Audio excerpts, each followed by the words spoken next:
kingship at queenship ang mag-asawang isang mag-asawang muna noong 1689. So nagkaroon ng act of toleration, and that act of toleration led to Baptists to submit their confession of faith, and that confession of faith is so defined at naglilinaw ng distinctions natin bilang mga particular or as we call it today is Reformed Baptists. And God is so pleased, so we are dahil nakalagpas na po tayo sa kalahati ng ating pong pinag-aaralan, and today is we will be dealing on the 17th chapter of 1689 Baptist Confession, at yan po ay may pamagat na of good works. So, if we will translate it to Filipino, patungkol o ukol sa mabubuting gawa. Pag sinabi natin mabubuting gawa, ang agad-agad nating connotation dyan is hindi na diligtas yung good works. Yung agad ang ating maiisip, simply because meron na agad tayong bias ng Calvinistic theology. At we are going to balance it. What does the Bible say about good works? Is it a necessary ingredient for God's saving grace, or what is its role in our salvation, if it has anything? Pero kung wala, ay pag-aaralan pa natin dahil inaatasan tayo ng Biblia na gumawa ng mabuti. Kaya lang, ano ang dapat na aral na ating tanganan patungkol sa mabubuting gawa? Na ilagay sa confession ang good works dahil na-redefine ito in history, at ang epekto ng redefinition nila is to consider good works as prerequisite for salvation. And we do not believe such doctrine because it's simply not true, and it will lead to a work-based salvation. Yan ang ating agad-agarang tinututulan sa ating pananampalataya as far as our interpretation of the Scripture is concerned. Before we start, let me invite you to turn your Bible or open your Bible to the book of Ephesians, Paul's letter to Ephesians, chapter 2, verse 10. So alam natin na ito, ngunit basahin natin bilang pangunang teksto sa ating pag-aaralan sa araw na ito. Babasahin po ito sa wikang Filipino na nakabatay sa Tagalog. Ephesians chapter 2, verse 10. Sapagkat tayo'y kanyang gawa na nilalang kay Kristo Jesus para sa mabubuting gawa na mga inihanda ng Diyos ng una upang siya nating lakaran. At yan ang sinasabi ni Apostol Pablo pagkatapos niyang sabihin na ang kaligtasan ay sa pamamagitan lamang ng biyaya. Pag hindi ka nabiyayaan ng kaligtasan, hindi mo ito kakamtin, hindi mo ito makukuha, hindi mo ito makakamtan. Malibang ang biyaya ng Diyos ang siyang mamuna, kahabagan ng isang kaluluwa sa kanyang pagkamakasalanan, matanggap niya ang pananampalataya, bunga ng pagkilos ng Espiritu. At pagkatapos noon ay makikita natin na may layunin ang pagliligtas ng Diyos. At sabi sa verse 10 na binasa natin, tayo ay kanyang gawa na nilalang kay Kristo Jesus. Para saan? Sa mabubuting gawa. Kaya napaka-importante pag-aralan ng mabubuting gawa dahil diyan pala tayo nilalang. Pagkakalalang bunga na ng pagliligtas ni Jesus. Kaya nga, sabi diyan, tayo ay kanyang gawa na nilalang kay Kristo Jesus. Nilalang kay Kristo Jesus, nagbuugat kay Kristo Jesus, sa makapibagay, ito ay ang ginawa ni Kristo sa krus na nagliligtas. Ginawa tayong bagong mga nilalang dahil kay Kristo, at ang layunin daw niyaon, ang sabi sa verse 10 o sa talatang 10, ay upang tayo ay magkaroon ng mga mabubuting gawa. So ano ngayon ang mabubuting gawa? So ang nililinaw kaagad ng text na yan, hindi na unang gagawa ka ng mabuti para maligtas, kundi ang mabubuting gawa ay nagiging bunga ng pananampalatayang biyaya ng Diyos. Kanya lang, nag-a-agree tayo doon, pero how do we understand good works, or how can we say that this particular thing is good or bad? Because there are some people who treat good according to us bad or evil to them. At ano ang standard natin o basihan natin para sa mga bagay na yan? So let me give you the importance of this teaching. Ang mabubuting gawa ay na-redefine. So when we say redefine, nauulit, define, nabibigyan ng pagkakahulugan, it is often redefined to align with cultural values, emotional impulses, or human traditions rather than scriptures. Dahil sa mga impluensya ng mga kilalang tao, dahil sa pagbabago ng mga kultura, nagkakaroon din ng bagong standard sa kung ano ang mabuti at kung ano ang masama. Kaya kapag mga mabubuting gawa ay defined by cultural norms or personal feelings, God's objective standards in Scripture are replaced by subjective or shifting criteria. So, ang ibig sabihin yan, kapag ang good works ay nakabase o nakapakahulugan sa mga cultural norms, yung pagbata ka, di ka nag-dress sa matanda, bastos ka, disrespectful ka, yan ang mga cultural norms. So, kapag nakabase sa mga cultural norms ang good works at sa mga personal feelings, nawawala yung standard na kung saan ang objective ng good works ay ang scripture mismo. At mahahantong ka sa paniniwalang ganito, oo, utos ng Bible yan. Pero iba naman yung panahon na ngayon. So, nagiging ganon ang regla ng katwiran na hindi naman ganon dapat dahil hindi naman obsolete ang Word of God.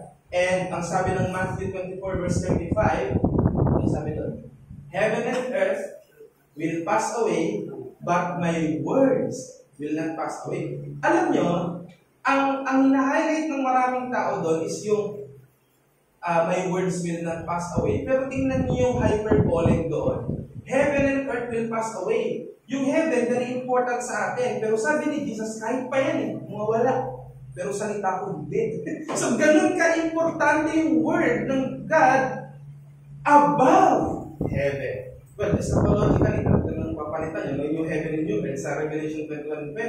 Pero, hindi tungkol doon ang sinasabi sa Matthew 24 verse 35. Now, cultural values and human impulses are fluid and often conflict with biblical principles, leading to moral confusion. Is it true? Yes.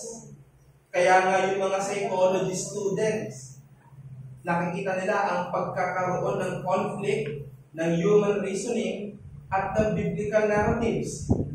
Kaya ang hirap nilang bumalanse. May mga minagaling ng Diyos na mga psikologista na Kristiyano, nakuha nila ang balance ng dalawa. Kasi ang psychology ay isang karunungang bigay din sa atin ng Diyos. Pero kung titingnan po natin, yung mga values ng culture at ang iba't iba pang mga iginagawa ng community, nagkakaroon sila ng pagbangga sa mga biblical principle. Kaya ngayon ang morality confused sa mga Christians. Confused sa mga Christians na hindi nag-aaral ng Bible. Diba? Nalilito, paano ko ba igagala ng LGBT community? Kasi kapag sinabi kong mali sila, according sa Bible, magiging disrespect. Di ba nagkakaroon ng ganung dilemma? Why? Kasi hindi so oriented ng scriptures. Yung iba naman na akala mo, yung mga sa Bible, binabastos naman sila. Bagay na sumusobra din, hindi good works yun. Kahit anong justification mo, mali sila eh. Sabi ng Bible, mali eh. Anong ginawa mo? Hiniya mo. Hiniya mo sa kapwa nila tao. Kahit pa yan ay o tomboy. Nagbiberya ng image ng Diyos. Kung inakala ng mga tao na ang image of God daw nakikita sa mga Christian, kilala nga akong Christian, demonyo yung gamit. So hindi sa ganoong basihan natin makukuha yan. Ang punto, ang moral standards, hindi naman ito nagbabago sa kasaysayan. Bakit? Dahil ang moral standard, magpasa-pasa man sa henerasyon, alam ng lahat ng tao ang Ten Commandments. Alam ng tao, bawal magnakaw. Alam ng tao, bawal pumatay. Bawal pumatay ng tao ng hindi makatarungan. Alam ng tao, bawal mangalunya. Kahit hindi Christian country, they know it. Kaya kung nakabase sa cultural norms, ang good works, dapat yung Ten Commandments na 1,000 taon na ang nilipasan, dapat hindi na yan ang good works. Ganun pa rin eh. Ano ibig sabihin? Hindi nakabase sa cultural norms ang moral standard. Let's hear from our confession, chapter 17, paragraph 1. Sabi rito, good works are only such as God hath commanded in His good word, and not such as without the warrant thereof are devised by men out of blind zeal or upon any pretense of good intention. These good works done in obedience to God's commandments are the fruits and evidences of a true and lively faith, and by them believers manifest their thankfulness, strengthen their assurance, edify their brethren, adorn the profession of the gospel, stop the mouths of the adversaries, and glorify God, whose workmanship they are, created in Christ Jesus thereunto, that having their fruit unto holiness, they may have the end eternal life therein. So, tingnan natin kung ano yung definition natin. Pasensya na kayo si Sir Scotty, putol, no? Kaya pwede niyo pong i-edit. Tinamad ako, yan ang pagkukulang ko. Hindi mag-aral, magpa-xerox. Kasi yung printer namin may problema. So sa printer na lang namin yung pinaluwa. Yan nga ang problema nun. Sumasayaw yung mga salita, di ba? At ewan ko, kung hindi ako marunong dyan, kung may bihasa dyan, pakitulungan naman kami kung paano maayos ang ganong klase ng printer. Anyway, bigyan natin ng definition ng good works. Ito ang definition po ng good works. According saan? Sa confession of faith. Sabi yan, ang mga mabubuting gawa daw ay mga gawa na naaayon sa mga kautusan ng Diyos na nasa kasulatan. Yan. Hindi ito base sa mga katha ng tao, sa mga personal na preferensya, o mga tradisyon ng tao, kundi nagmumula sa pananampalataya na may hangaring luwalhatiin ng Diyos at pinagtitibay ng biyaya ng Diyos. Ang good works pala, lahat ng gawa na sumusunod sa iniutos ng Diyos na nasa Bible, ginagawa ito bunga ng pananampalataya na may hangaring luwalhatiin ng Diyos. Pag yun ang definition, may good works na dyan na seemingly good, hindi pala good. Bakit? Dahil mali ang matter, mali ang motive, mali ang manner, at mali ang end. Diba? Now, pag-aralan natin, ano yung mga misconceptions ng good works? Yung mga pinagkakamali pag sinabing good works. Number 1, legalism. So, alam namin na natin ito. Ulit-ulit, no? Pero, ganyan kasi kalala ang legalism. Ang legalism na pag-aaralan natin, yung side na ang good works daw ay contribution para sa kaligtasan. Yan. So, ang orientation nila, kapag ka gumagawa ng mga mabubuting gawa, ikaw ay makapakuha ng salvation or merit God's favor. At ang view nito ay common sa mga nagpo-promote ng work-based righteousness. Because God is good, God is pleased to see you do good. So do good. For what? For you to earn merits for salvation. Sino po nagtuturo niyan? Number 1, Roman Catholic Church. And any other churches na outside sa evangelicalism. Pero, paano po natin ito iriribat? Alam na natin ito, Calvinist tayo. Alam na natin iriribat yung nagtuturo. Kailangan gumawa ng mabuti para maligtas. Pero, let me give you just 3 examples of scriptures. Malinaw na sabi ng Bible, ang kaligtasan biyaya. Layo naman ng mabuting gawa doon. Ang kaligtasan ay biyaya na nakukuha sa pamamagitan ng pananampalataya lamang. You know, RC, this is from the Roman Catholic. Roman Catholic believes that faith is necessary. Ang problema nila, hindi faith alone. Yan ang reform. Yan ang biblical. Sa kanila, faith is necessary, but also traditions, sacraments, pag pinagsama-sama, combo yun, okay, salvation. Skip from purgatory. Yung pintis pastor last time, yung tinatawag na anointing, ginagawa yun ng RC. Alam niyo isang benefit kapag kayo dying ay naka-receive nun, hindi na siya diretso sa purgatory. Kasi na-bendisyon siya bago mamatay. Kaya talagang hinahabol ng mga deboto yan. Na kapag may nalakit na, naghihinga doon ito. Bagamat gusto nilang mabuhay, pero may pari na sa gilid. Na i-anoint siya. Kasi yun ang definition, yun ang kanilang pag-unawa sa James 5 yung anointing the sick, anointing the dying pala sa kanila. Hindi naman doon ang application nun. Pero ang point nila, hanggang mamatay ka, matagpuan kang gumagawa ng mabuti. Kasi para sa kanila, bunga ang kaligtasan ng kabutihan. Sa atin, bunga ng kaligtasan ang kabutihan. Malaki ang pagkakaiba. Basahin natin, ang Efeso 2:8 hanggang 9. Okay, basa? Ang unang nakita. Ephesians 2:8 and 9.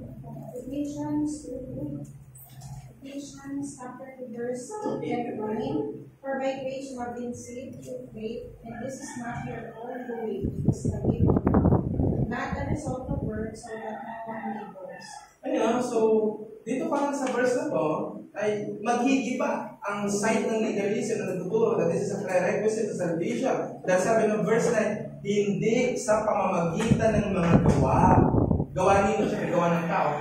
Upang ang sino man ay huwag magmapuri. Para hindi magmapuri, hindi magmataas. Kasi nga naman, ganun talaga ang kahihinatnan. Pag naniniwala ka na mga gawa mo magliligtas sa'yo, pagharap mo sa Diyos, sasabihin mo, kita mo Lord, oh? Diba? Diba? Nakarating din. Sa langit, magpagmamalakihan pa natin ng Diyos. Isang katotohanan ng attribute ng Diyos is that God is a jealous God. Ayaw niya na may iba ka. Ayaw niya na may iba kang ipagmamalaki sa harapan niya. At hindi ka nakaasa sa Kanya. So ang problema, your good works are bad in front of God if it is done with arrogance. Diba? Yun ang ibig sabihin ng pagmamapuri. Ano sabi sa English? Lest any man should boast. Para hindi magmapuri ang tao. Ikalawa, ang mga mabubuting gawa, prutas, bunga, hindi root. Wala naman sila tayo nakita na prutas muna bago tumubo yung puno. Nauna munang tumubo ang ugat mula sa seed bago magkaroon ng stem, leaves, and of course, the process of photosynthesis will begin until such time ng season of harvest and fruits are ready to be collected. Yan ang sabi ng Ephesians 2:10. Pagkatapos natin basahin ng 2:8 and 9 na nagsimula muna yung kaligtasan, nagkaroon ng pananampalataya. Ngayon, dahil doon, sabi ng verse 10, nilalang kayo kay Kristo Jesus para sa mabubuting gawa. Sana ang nangyari, no? Gawa ng mabuti para maligtas. Tapos manampalataya. Hindi ganun eh. Ang linaw ng sequence dyan. Kaya bawal baliktarin yung mga verse na yan. Ay mga nagsasabing pag nag-aral ng hermeneutics, nagsimula sa baba, pataas. Hindi totoo yun. Dapat gamitin natin ang tamang chronology na ginawa ng mga apostol. Huwag natin ipilit yung binabaliktad natin para lang maging alliterate ka sa outline mo. Diba? Talagang mag-finish. So, verse pangatlo, kahit yung ating best works, kahit yung pinakamahusay na magagawa mo sa buhay mo, ay imperfect. At hindi ito magme-merit ng eternal life. Ito yung, kung natatandaan nyo, yung outline ni Elder Gus Harter, nung tayo ay into primitive Baptist pa, diba? Meron tayo isang ganyan, no? Tuwan-tuwa tayo sa kaprasong papel na yun, kasi kala natin yun yung talks ng Bible, lahat na, diba? Yung tulik! Bisa, wala, lahat ng verse. Diba meron doong nakalagay, even man at its best is totally depraved. Yun yung point dyan. Masahin natin ang Isaiah 74:6. Pakibasa ng Isaiah 64:6. We have all become like one who is unclean, and all our righteousness days are like a polluted garment. We all fade like a leaf, and our iniquities like the wind take us away. yan. Pag ipipilit natin, mga kapatid at mga kaibigan, na mabubuting gawa ang tinitingnan ng Diyos para maligtas, ang sabi ni Propeta Isaias, kaming lahat ay naging marumi. Lahat ng aming katuwiran, ibig sabihin po ng katuwiran, yung pagiging matuwid. Hindi yung katuwiran ng pilosopo. Sabi, at lahat ng aming katuwiran ay naging basang marumi. At nalalantang gaya ng daon kaming lahat at tinatangay kami ng aming mga kasamaan na parang hangin. Ang linaw ng sabi, kahit daw yung mabuting gawa daw natin, matumito sa harapan ng Diyos. Bible na nga nagsabi nun. It's either tama ka o tama yung Bible. Kapag sinabi natin, hindi, tama naman yung intention ko. Sabi mo, pero sabi ng Bible, hindi. At we will further clarify that as we go along. And yun yung ating rebuttals dyan. Titus 3:5. Okay ba? Sa Tito 3, wala nakakita. Titus 3:5. Iligtas niyo tayo, hindi dahil sa mga gawa ng ating ginagawa sa katuwiran, kundi ayon sa kanyang kahabatan, sa pamamagitan ng paghuhugas ng muling kapanganakan at ng pagbabago sa pamamagitan ng Espiritu Santo. Kaya ang bilis mag-iba, mga kapatid, ng paniniwalang salvation by word. Kasi binabanggit ko mismo ng Bible, hindi ito sa mabuting gawa eh. Buti kung walang binabanggit.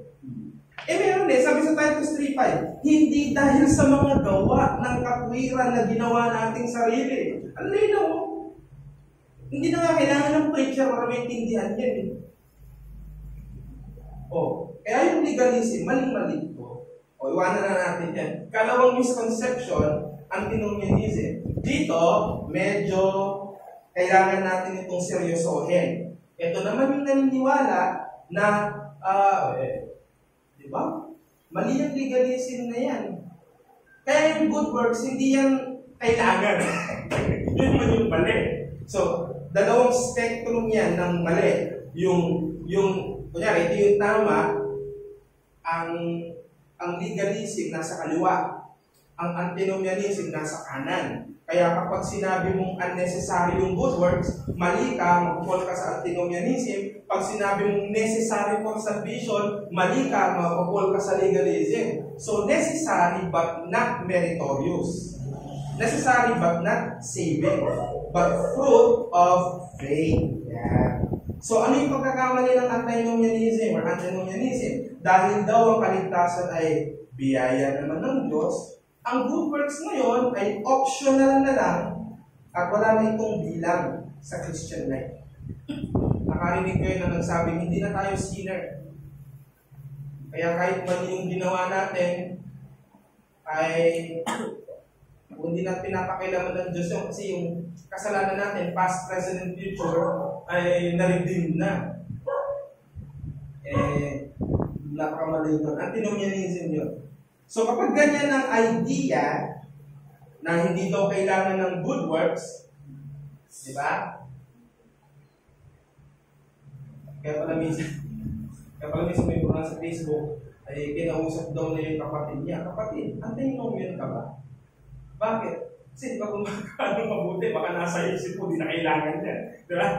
So, it's just a joke, pero may practical implication niya. Baka nga yung gumagawa ng kasalbahian na nagsasabing siya'y Kristiyano, baka nga nasa isip niya yan. Na okay nang pumatay, okay nang kung ano-anong gawin, kasi hindi naman na ako bound ng Ten Commandments, ng Decalogue, hindi na ako bound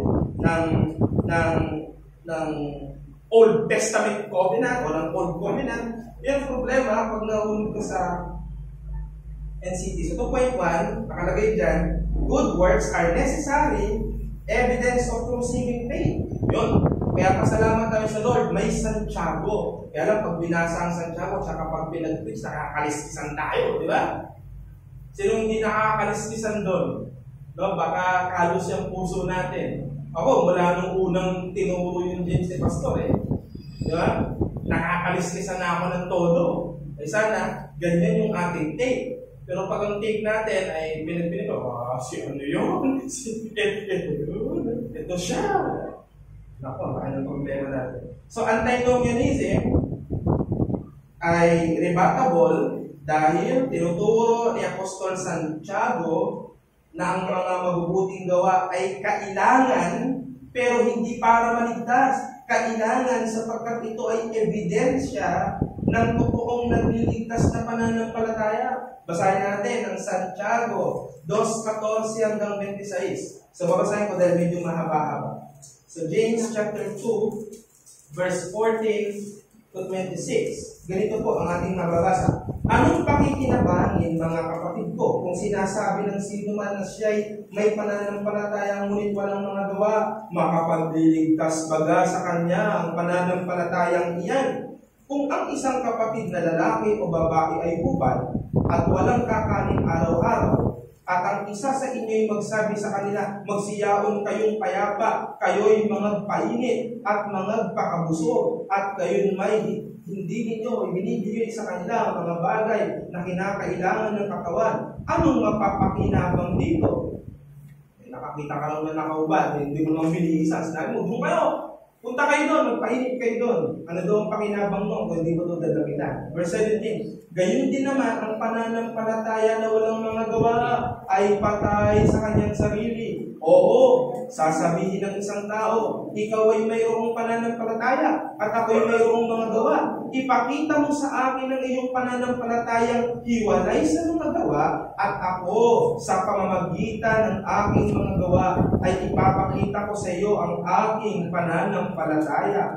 Ikaw ay sumasampalataya na ang Diyos ay iisa. Mabuti ang iyong ginagawa. Ang mga demonyo man din ay nagsisisampalataya at nagsisipangilid. Dapat pag-ibig mong bagang maalaman o taong walang kabuluhan na ang pananampalataya na walang mga gawa ay baog.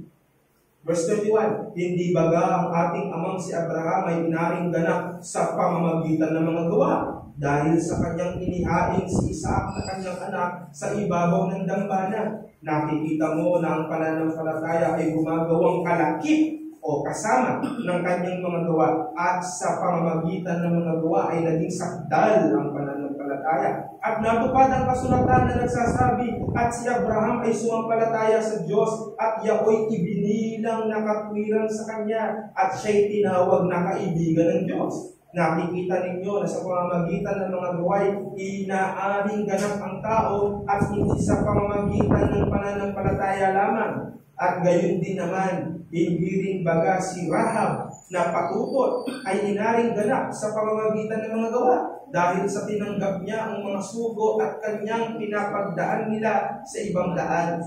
Last verse, sapagkat kung paano ang katawan na walang espiritu ay patay, ay gayon din ang pananampalatayang walang mga gawa ay patay. Hindi kumukontra si Santiago sa faith alone. Ang kinokontra niya, yung faith na walang evidence of good works. So, hindi mag-partner yung dalawa, kundi other side of the coin. If your faith is true and genuine, then it has the manifestation of good works. Yun ang sinasabi ni Apostol Santiago. Yun ang sinasabi ni Santiago dyan.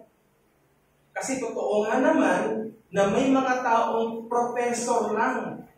Buti kung professor ng university, kundi professor ng gospel. Professor ng sino ng professor? Nagpo-profess, ba? Nagpo-profess na, Christian ako, pero ang mga gawa ay lihis na lihis. Awa-awa. Nanggagaling yan sa doktrina na kasi ang good works hindi na mahalaga kasi saved by grace naman. Kaya ang guilty sa atin nung mga Baptists, mga Calvinists, sila ang nahuhulog sa mga ganyan. At ingat tayo mga kapatid. At pangatlo, ang totoong pananampalataya nagbubunga ng bunga ng pagsunod at pagmamahal sa Diyos. Yan dapat ang makikita. Basahin natin ng Galatia 5:22 hanggang 23. Pakibasa po ng unang makakita. Galatians 5:22. Galatians chapter 5, verse 22 to 23. But the fruit of the Spirit is love, joy, peace, patience, kindness, goodness, faithfulness, gentleness, self-control. Against such things there is no law. Malinaw. So yung mga nakasulat dyan, dapat po nakikita sa mga mananampalataya dahil mga evidence yan ng kaligtasan. Hindi po yan hindi yan step by step. Sige, love muna ngayon, next year, yung joy kasama na. Kundi lahat yan matatagpuan sa isang professor. Number 3, na misconception, yung human intention daw, sapat na ito para makagawa ng mabuti. Pag tama daw ang intention, makakagawa ng mabuti. Buddhist view yan eh. Diba? Tama yung isip mo, magiging tama din yung outworking. Sabihin na natin kung tama yan. Ang orientation ng doktrina yan, lahat daw ng bagay na ginawa na mabuti naman ang intensyon, kahit hindi naman ito inupos ng Diyos, mabuting gawa daw ito. Do you agree? Do you agree? Siyempre, babasahin yung rebattas. So, basahin na natin yung rebattas. No? Bakit ito mali?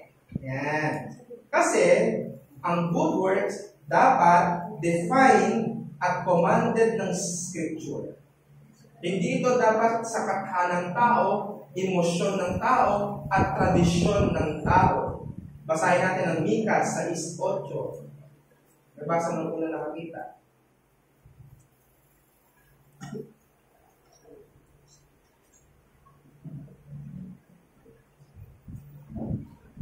He has told you, O man, what is good, and what does the Lord require of you, but to do justice and to love kindness, and to walk humbly with our God. Yun. Diba? Kinakanta natin yan. Kinakanta natin yan, diba? Kanyang ipinakilala sa iyo, o tao, kung ano ang mabuti. So, kailangan ipakilala ng Diyos kung ano ang mabuti. Tama? Iba yung ipinakilala ng Diyos kung ano yung mabuti kesa sa alamin nyo kung ano yung mabuti, ha? Alamin nyo kung ano yung mabuti. Hindi. Ang ginawa ng Diyos, ipinakilala sa tao ang mabuti. Bakit? Dahil ang tao hindi nakakakilala ng mabuti. Kailan nangyari na ang tao hindi nakakakilala ng mabuti? Nang mahulog ang tao sa kasalanan. Ang tao hindi na nakakakilala ng mabuti. Di ba yan nga total depravity? Alam na natin yan. Pero sa mga nasa online, yan ang sabi ng Bible. Pag ang Bible ang reader ng ating pagkatao, walang mabuting makikita ito. Paigawin mong reader yung kaibigan mo, gawan ka ng libro pag namatay. Hindi niyan babanggutin yung mga pinaka-darkest secrets mo. Maliban kung away mo. Pero kung mabuti, ikaw, nagpakita ka ng kabutihan sa tao, kahit alam niya na may kasalbahian ka, hindi niya sasabihin. Kahit sa mga Yuloya, di ba? Sa mga nakikinig ng Yuloya, may sinabi bang masama yung mga taong na doon? Siyempre, kapag alam nila, masama sabihin nila, ay ibitayin mo sa Yuloya. Pero ang tao, dahil din sa kanyang kasamaan, nililin lang niya ang kanyang sarili na mabuti siya. Pero ang Diyos, sa pamamagitan ng kanyang salita, ang incorrupted leader of man. Kaya nga may kasabihan,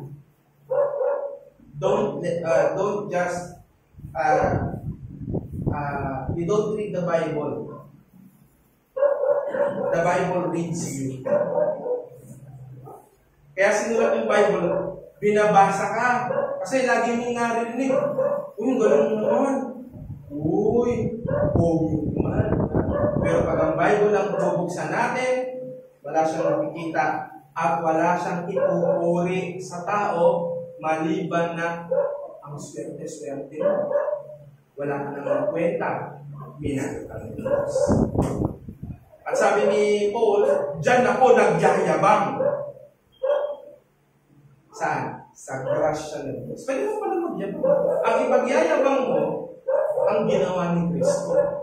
Doon, mapiplease ang Diyos doon. Ano yung sarili mo? Uy, nasa nirvana na ako dahil naalis ko na ang lahat ng mga pagnanas. Galing ni Buddha eh. Na philosopher. Kaya hindi narating ng special revelation na dito. Kaya inapos. At sa kanyang pagkakapos, ay nakapaharap ko siya ng maraming tao. Kaya dapat defined by Scripture. Matthew 15:9, pakibasa nyo na lang. At pangalawa, blind zeal or sincere intentions do not justify actions that lack biblical warrant. Pero kasi gawang mabuti, hindi pinag-isipan. Pero mabuti yung pagkakagawa. Meron din namang gawang mabuti, mali ang intention, pero nagawa ng tama. May mga ganun. Ano man ang mawala dyan, o kahit pareho pa yung nandyan, hindi nito mabibigyan ng katwiran ang gawa kung hindi ito nagmumula sa mga salita ng Diyos. Ano ang sabi sa Kawikaan 14:12? Alam na lang natin. Pakibasa.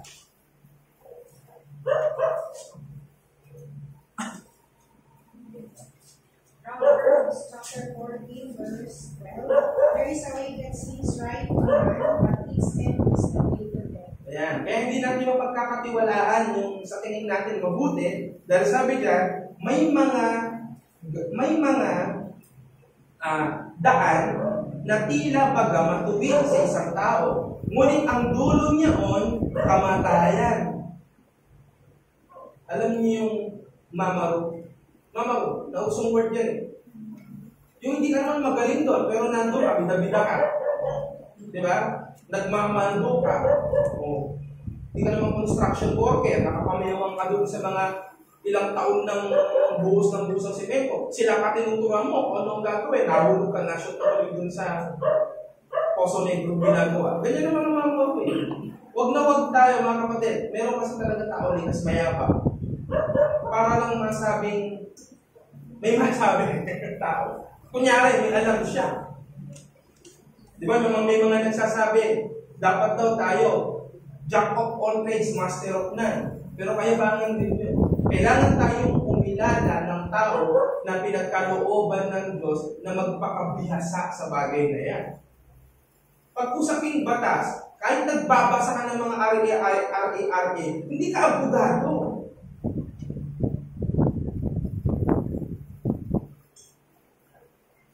Isa pa, pag ikaw ay mananampalataya na nagbabasa ka nga ng Bible, di ba? Pero kung hindi ka pastor, kagala sa akin. Huwag kang magsasabi sa pastor kung anong dapat niyang gawin. Ang dami-daming ganda sa Facebook eh. Mga theologian ng Facebook. Dahil na kung lumili ka ng kaaway mo, hindi ka naman elder. Bakit ka magko-komentaryo sa ibang nagpapastor at sasabihin mo, mali ang kanyang pastoral oversight, mali ang kanyang pastor ka ba? Mali. Di ba? Napakamali. Yan, ang layo pa ng ating ano eh. Ang layo pa ng yung chapter ng marriage sa 1689. Malay mo, kasal na si Brother Morgan, diba? Malay mo, kung muna dyan sa chapter na yan, makikinig na ako, gusto ka lang ma-inspire. We are ready for that. Pero ang point, huwag kang papasok sa hindi ka nagpakadalubasa. Ganyan ang taong nag-iisip, lahat alam niya. Kaya para sa kanya, alam ko kung ano nakakabuti. Namatay. Ayun yung sinasabi ng Bible. Kaya kung sa tingin mo lang, ito po, mga kapatid, kung sa tingin mo lang, huwag mo nang ituloy. Dapat nagmumula yan sa standard ng scriptures. Para, ganito mga kapatid, magkakaroon ka ng confidence kapag sinaway ka sa bagay na sinasabi naman ng Biblia na tama. Kanyari, sabi ng Bible, makipagbaka ka sa pananampalataya, ipagtanggol mo pananampalataya sa mga bulaang propeta. Ginawa mo. Tapos sinabi sa iyo ng mga kapwa mong Kristiyano, mali ka, bakit? Kasi ini-embarrass mo sila. Hindi ako mali. Dahil sabi ng Bible, gagawin ko to that their mouths must be stopped. Pag doon ka galing, di ba, kaya mong ma-set aside yung emotion, kaya mong ma-set aside yung imagination. Bakit? May standard ka eh. May standard ka. Kaya nga yung mga counselor, ganyan din. Iba't-ibang issue ang naaharap sa kanila, pero bawal sila magpakita ng expression. Kunyari, counselor ka, guidance counselor, pastor, yan naman mga counselor, di ba? Napaka-sensitive ng issue, lumapit sa'yo, ang asawa. Tapos may binabanggit ng asawa, ang kasalanan niya sa asawa, kasi ito, hindi ka magpapakita ng doon ng expression. Bakit? Kasi kung manggagaling ka sa guide ng scripture, you know how to deal with different circumstances. Yun ang expert. Kaya totoo pong may expert, mga kapatid. Pero bago narinig, tinatama yung Greek scholar. Tinatama niyo yung Greek scholar. Mali daw yung Greek nito. Yun nag-aaral ng Greek. Marunong magsalita ng Greek. Ikaw pa hama-hama siya ng karis-karis, di ba? Hindi ka naman makakonstruct ng isang sentence, tatama mo yung Greek, di ba? Yan ang hindi ka naman theologian, pero sabi mo, mali si Waldron. Ang sarap mong pakinggan. Tayo nga, pag binanggit natin yan, pampalakas ng loob, di ba? Kapag meron kang ikino-contest, gusto mo may back-up ka. Pag bumanggit ka ng mga tao na kinikilala ng marami, sinabi, siya nga nagsabi nito. Nagbibigay ng additive yun para, may sense. Pero pag ikaw lang, tapos sabihin mo, mali si Calvin, mali sa... Ikaw ang mali. Gumagawa ka ng akala mo mabuti, dahil sasabihin mo, kaya naman ako ganito, para lang makatulong sa tao. Kaya, kasi sino ba naman yung 30% nasa akin? Masabi, ayuda yung mga ito. Ayuda capital. So, isa na tayo dyan. Number 4. Ang unbelievers, nakaka-perform daw ng good works. Ito yung pinaka-controversial. Ang mga hindi mananampalataya, nakakagawa ba sila ng good works? Pero tinan mo, nilagay ko sa misconception. Meron kasing misconception yan. Now, note, hindi ko lang nilagay dyan. Hindi ko sinasabi na lahat ng ginagawa ng unbeliever masama. Pero, meron akong gustong i-point out. Yung view kasi na ito, yung acts of charity, charitable works, kindness, morality by unbelievers qualify as good works in God's sight. Kapag ang pinag-uusapan ay qualification sa God's sight, lahat ng good works seemingly ng mga unbelievers, giba. Again, pag God's sight, hindi naman natin kamatay yung Diyos, di ba? Kahit pa ang pinakamalinaw na vision ng tao, hindi kasing linaw ng mga mata ng Diyos. Kaya tayo, limitado ang tingin natin sa kung yung good, outward. outward. Pero ang Diyos hindi lang dun nakatingin. Nakikita rin niya ang inward. Kaya pag nakita niya ang inward, lahat ng, again, seemingly good na ginagawa ng mga unbelievers, hindi siya good sa paningin ng Diyos. Kasi may iba siyang nakikita na hindi nakikita ng mga taong nakakakita. Kaya 4.1, lahat ng gawa na hindi nanggagaling sa pananampalataya kay Kristo, hindi makakalugod sa Diyos dahil nagkukulang ng motibo. Motibo, galing sa pananampalataya at end or in God's glory. Ano sabi ni Hebrews 11:6? For without faith, it is impossible to please Him. For he that cometh to God must believe that He is. And He is a rewarder of them that diligently seek Him. Ano ang sabi ng Romans chapter 8, verse 8? Basahin natin. Roma 8:8. Pabasa. Pakibasa pa na. Those who are in the flesh cannot please God. Lahat ng mga nasa laman, hindi makalulugod sa Diyos. O si Aling Letty, random name, sa Aling Letty, ipinagwalis ako ng kalat sa labas. Mabuting gawa. Kahapon ako ay nasa Sampaloc, sa Maynila. Merong doong isang kalye nang talagang nukan ng double side parking. Pag dumating yung MMDA, kanya-kanya ako. Kanya-kanya ako. Pag wala ng MMDA, ang bilis din ng pagbalik. Ganyan na talagang Maynila. Hindi na kahit sino. Lalo na ngayon, sila una kayo na. So, yun ang nangyari. Alam nyo, yung tito ko, ang trabaho niya, nag-print ng mga jersey ng basketball.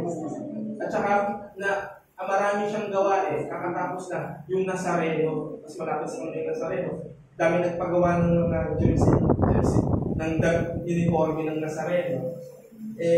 Yung kapitbahay niya, nagwalis dun sa harapan. Di magandang gawa. Tapos pinuri yung dito ko, sabi ng dito ko, uy, thank you, pinagwalis mo ko. Sabi ng matanda, hindi ka kasi naglilinis dito, kaya ako naglilinis dito. Kita nyo?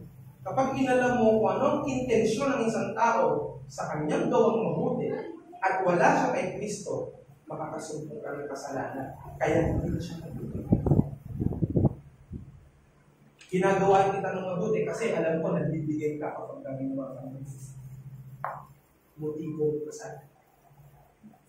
Doon ang gagaling ng Biblia, kaya hindi tinatanggap ng Diyos ang seemingly good.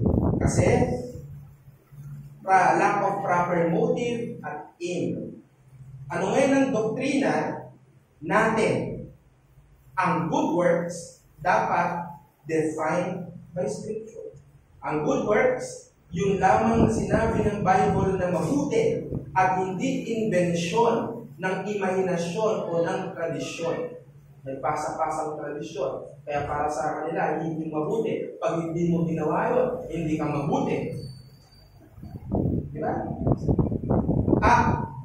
Yung kinoconsider ng community na good works, pwede itong mabago over time or ma-influensyahan ng iba't ibang mga cultural values at personal biases o mga political agenda. Tanda po natin, kapag hindi galing sa biblical foundation, ang cultural norms ay maaari nitong ma-redefine kung ano ang good at sometimes nauuwi sa mga practices na contradict sa Scripture. Kaya ang solution, do not conform to this world. Huwag mundo ang utusan natin mag-define kung ano ang mabuti. Hindi mundo, hindi ang sanlibutan. Ang punto, ang good works bilang defined ng Bible, nagbibigay ito ng linaw sa kung paano mabuhay dapat ang tao na nakakalugod sa Diyos dahil ang Diyos ang nagbigay ng law o ng moral law. O Diyos ang nagbigay ng moral law, siya ang nagsabi ko na mabuti at masama na nasa Bible, kaya kapag ginawa mo yung mabuti para sa Kanya, napiplease mo yung lawgiver. Kaya nga lang, nare-require na nanggagaling sa pananampalataya, kaya para ikaw ay makagawa ng good works, ang kailangan mo muna maligtas. Maligtas. Pero maraming simbahan hindi concerned sa salvation ng kanilang mga members. Yun, member na eh. At ng mga parishioners, ng mga umaaten. Basta mag-friends ka dyan, makikita ng Diyos ang kabutihan mo, pagpapalain ka.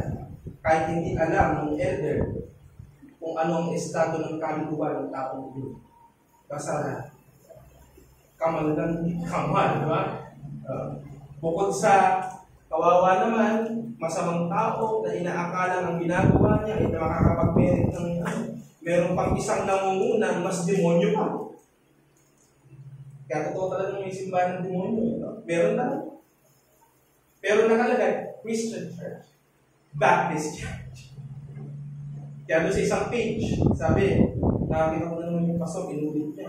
Pag nasa Baptist ka, nasa tamang simbahan ka. No!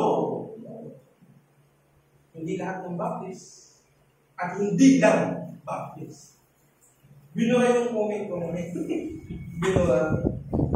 Balik ko lang ulit. Kaya tanan yung pag nanood kayo ng balita, di ba? Sandamakmak ng tao ay nagpo-comment. Eh para hindi matabunan ang ginagawa ng nagpo-comment, pinupost niya ulit yung ginamit niya. Bomba, bomba. Mga kapatid, huwag kayo doon ha. Kayo magbabad sa ganun.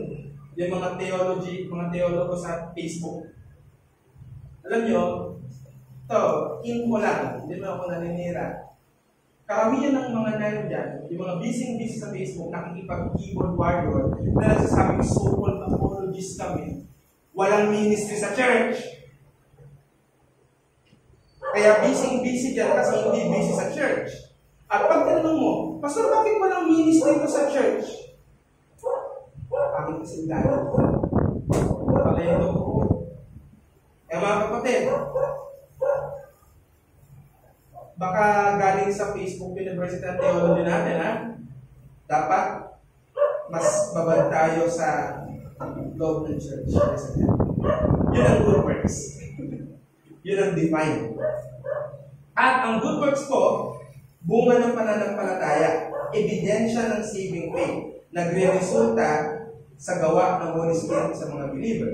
Kaya ang good works, hindi dahilan ng kaligtasan, kundi ebidensya ng kaligtasan. At ikatlo, ang good works ay nararapat, pero hindi ito meritorious. Ano yung sabi na meritorious? Hindi ito merits para maligtas. Ang good works ay mahalaga para sa pagsunod, para sa pagpapatibay ng iglesia, at para sa mga lumuluwalhati sa Diyos. Kaya pag tingnan niyo mga antinomian, walang pakialam sa church, walang pakialam sa good ng kapwa. Kaya ang ganda ng confession, meron din tayong tinatawag ng liberty of conscience. Bakit? Kasi kung ikaw ay may pagmamahal sa kapatid, di mo gagawin sa harapan niya yung nakakatisod sa kanya. Kahit pa yung nakakatisod sa kanya, nasa isip mo, hindi naman mali yun eh. Kunya, isang kapatid mo galing sa isang sabalistang iglesia. Pag yan yung naging Baptist, hindi mo yung mapipilit kumain ng baboy. Kung lumaki na yan, hindi mo makain ng baboy. Nagkaroon tayo ng ganyang Nagkaroon tayo ng ganyang kapatid. Eh yung isang nanay ng kapatid, nagluto ng kasarap-sarap na sinigang na baboy, pinipilit siyang kumain ng baboy. Pinapakita pa sa araw, sarap! Mali. Sometimes, or oftentimes, para ma-win mo yung kapatid na, mahina pa sa pananampalataya, magpikit ka ng ginagawa. Kahit sabihin mo, nasa tama ka naman. Huwag mo nang pakita yung pagiging pagdagol mo. Kahit sabihin mong tama yung ginagawa mo, pero kung katitisuran sa kanya yun, mag-refrain ka sa iyong rights. Mag-refrain ka sa iyong liberty. Kung para sa kapatid mo, hindi dapat kumakain ng dugo, kahit sinasabi mo sa pulpit na hindi po bawal yun, huwag mong katatayin sa harapan ng dinuguan. Bastos ka naman talaga. O yun yung hindi good words. Gets niyo ba ako? Dito sa Pilipinas, ang impression ng tao sa tattoo, masama. Galing Pilipinas, di ba? Huwag mong gawin sa damakmak yung katawan mo, puro Philippians, mga Bible kasi Bible naman yan, diba? Dahil kami sisurat na lang. Napakahalaga niya mga kapatid. Ang punto, hindi meritorious ang good works dahil sila ay hindi kumpleto, hindi ito ganap, hindi tama. Sila empowered. Good works, hindi ko na nga napatuloy. Good works are not meritorious because they are incomplete due to human sin. They are empowered by God's grace, and they flow out of grateful response to the salvation freely given through Jesus Christ. Kaya po mga kapatid, kapag nakakagawa ka ng mabuti, magpapasalamat ka sa Diyos kasi bunga ng pananampalataya. Pero yung gumagawa ka ng mabuti kasi ang thinking mo, kailangan kong maligtas, mapapansin mo, napaka-miserable yung buhay mo. Lalo na naghahabol paligtas. Iba yun kasi sa theology na nakakagawa ko ng mabuti dahil deligtas ako ng aking Panginoon. Kaya mga kapatid, mahalaga ba ang doktrina ng faith alone? Yes. Pero huwag nating wawalang halagahin ang doktrina ng good works. Dahil ang magpapatunay ng pananampalatayang profess ay mga mabubuting gawa na nagmumula sa salita ng Diyos. So, bibigyan ko po kayo ng 4 na mahalagang sangkap according kay Samuel 4. 4 na mahalagang sangkap para masabi natin totoong mabuti sa harapan ng Diyos ang gawa mo. Una, dapat ito ay may correct matter. Ano ibig sabihin ng correct matter?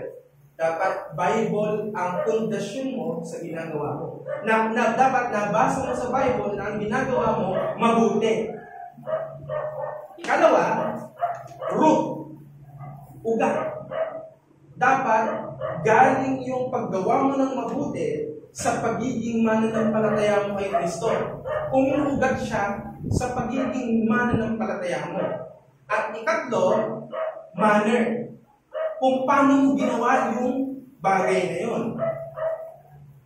Kung paano mo ginawa yung bagay na yun. At ika-4, end. Para kanino mo yun ginawa. Yan ang end. Dapat ang end, glorifying God. Pag ang 4 na yan, present sa gawang mabuti, yan ay tunay na gawang mabuti sa harapan ng Diyos.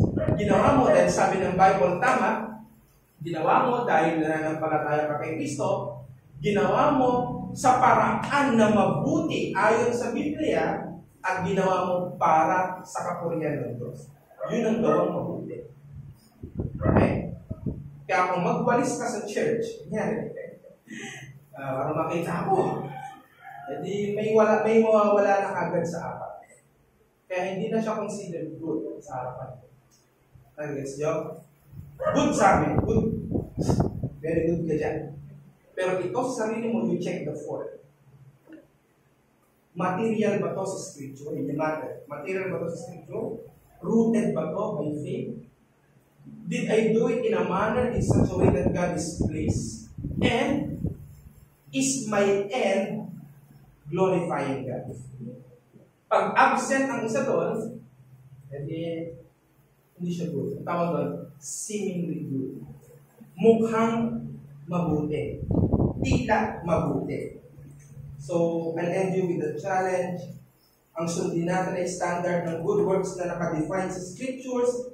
Gawin natin siya, pagsumikapan natin siya para mag-glorify natin ng Diyos at para sa good of His people. And let me mind you, brethren, sa common kong narinig sa maraming mga preachers, huwag daw masyado magpakababad sa theology kasi ang tinitingnan daw ng Diyos sa tao ay yung na-outward pa yung theology niya sa Kanya. Nakikita ko ang intention nun. Pero huwag kang magsasabi nun. Pinalalabas mo, hindi mahalagang theology. At pinalalabas mo ang good works, mas importante kaysa sa theology. Yung theology ngayon mag-define ng good works. Ingat sa pangangaral. Huwag basta bukas ng bibig. Pag-isipan ng bawat words na lumalabas sa bibig, kinakain niya ng mga member. Kinakain niya ng mga nanonood. At pag hindi sila investigador, kagaya ng mga Berean, opo, siya nga po, amen. Ganyan ang gagawin ng mga tao. Ingat po. Hanggang maaari, huwag magtiwala sa isang reference lang. Huwag ka na kagad maging masaya dahil ang ganda ng pagkakasabi ni ganitong author. Pagkumparahin mo yan sa lahat. Kung hanggang saan lahat ng mabibili mo, makukuha mo, basahin mo lahat bago ka magkitaw ng salita. Lalong-lalo na yung asang-asakay ChatGPT. Maraming error hindi sinasabi. Hindi naman siya mindful, wala naman siya isip. Kaya lang syempre, nagkaroon niya ng algorithm na huwag kang magtiwala lang doon. Maganda siya, nakakatulong siya. Pero huwag lang siya doon magtiwala. Kasi mga kapatid, huwag tayo mag-attempt na identify ng good. Tapos sasabihin natin, puro head knowledge, puro theology, puro ganyan. Nakikita ko naman ang ibig sabihin sa gano'n. Pero unnecessary siyang sabihin. Yun ang point. Any question?